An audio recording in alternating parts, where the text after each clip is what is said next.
Nursing કર્મચારીઓ વિવિધ માંગોને લઈને વિરોધ નોંધાવાયો, રજૂઆતો કરી હતી પરંતુ કોઈ નિકાલ ના આવતા રોષ સુરતમાં આજે નર્સિંગ સ્ટાફ ભરતી તેમજ સેન્ટ્રલ ગવર્મેન્ટ પ્રમાણે નર્સિંગ એલાઉન્સ સહિતની માંગોને લઈને નર્સિંગ કર્મચારીઓ દ્વારા આજે વિરોધ નોંધાવવામાં આવ્યો હતો।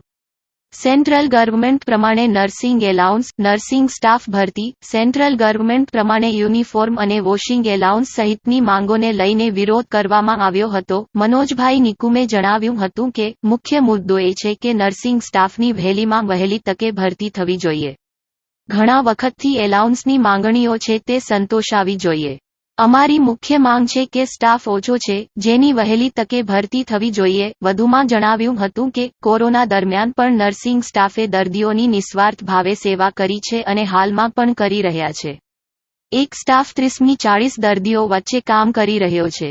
તેમ છતાં નર્સિંગ એલાઉન્સની માંગણીઓ વર્ષોથી છે, તેમ છતાં હજુ સુધી પૂર્ણ થઈ નથી।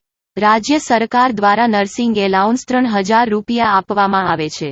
અમને સુરત મનપાના કર્મચારીઓને ફક્ત 500 રૂપિયા નર્સિંગ એલાઉન્સ મળે છે તો અમારી માંગ છે કે નર્સિંગ સ્ટાફની વહેલીમાં વહેલી તકે ભરતી થવી જોઈએ।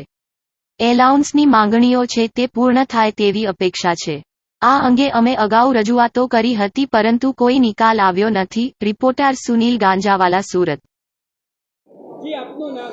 मनोज निकुम। મનોજભાઈ, આજે શું વિરોધ કરી રહ્યા છો, કઈ જગ્યાએ?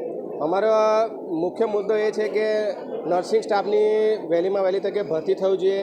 નર્સિંગ એલાઉન્સની જે માંગણીઓ છે અમારી ઘણા વખતથી એ અમારી સંતોષાવી જોઈએ અને સમયસરમાં અમારી બધી માંગણીઓ પૂરી થઈ જાય, એ જ અમારો મેઇન મુદ્દો છે। શું માંગણી છે તમારી? એક તો સ્ટાફ જે ઓછો સ્ટાફ છે અમારી પાસે, સ્ટાફની વહેલામાં તકે ભરતી થવી જોઈએ। તમને બધાને ખબર હશે કે કોરોના દરમિયાન પણ નર્સિંગ સ્ટાફ એક નિસ્વાર્થપણે દર્દીઓની કોરોનામાં સેવા કરેલી છે અને હાલમાં પણ સેવા કરી રહ્યો છે। એ એક સ્ટાફ 30થી 40 પેશન્ટ વચ્ચે કામ કરી રહ્યો છે। તેમ છતાં નર્સિંગ એલાઉન્સીસની માંગણી જે અમારી ઘણા વર્ષોથી છે, હજુ સુધી એ માંગણીઓ અમારી પૂરી થયેલ નથી, બરાબર છે। રાજ્ય સરકાર દ્વારા 3000 રૂપિયા નર્સિંગ એલાઉન્સીસ મળવામાં આવે છે, તેમજ અમને સુરત મહાનગરપાલિકાના કર્મચારી નર્સિસોને ફક્ત 500 રૂપિયા નર્સિંગ એલાઉન્સીસ મળે છે।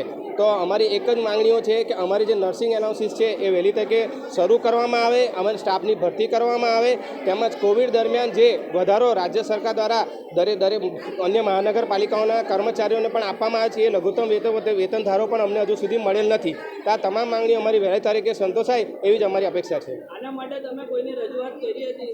આના માટે અગાઉ અમે સુરત મહાનગરપાલિકાના કમિશનરશ્રીને પણ રજૂઆત કરેલી છે, તેમજ અમારા મેડિકલ સુપરિન્ટેન્ડન્ટ ડીનશ્રી તેમજ નીતિ નિયમ પ્રમાણે દરેકને અમે રજૂઆત કરેલ છે, પણ હજુ સુધી એનો કોઈ નિકાલ આવેલ નથી। જો અગર તમારો નિકાલ નહીં આવશે તો તમે શું કરશો? જો અમારો નિકાલ નહીં આવે તો અમે આગળની જે રજૂઆતો છે તે અમે અમારા ઉપરી અધિકારી થ્રુ સુરત મહાનગરપાલિકા કમિશનરને કરીશું। અમે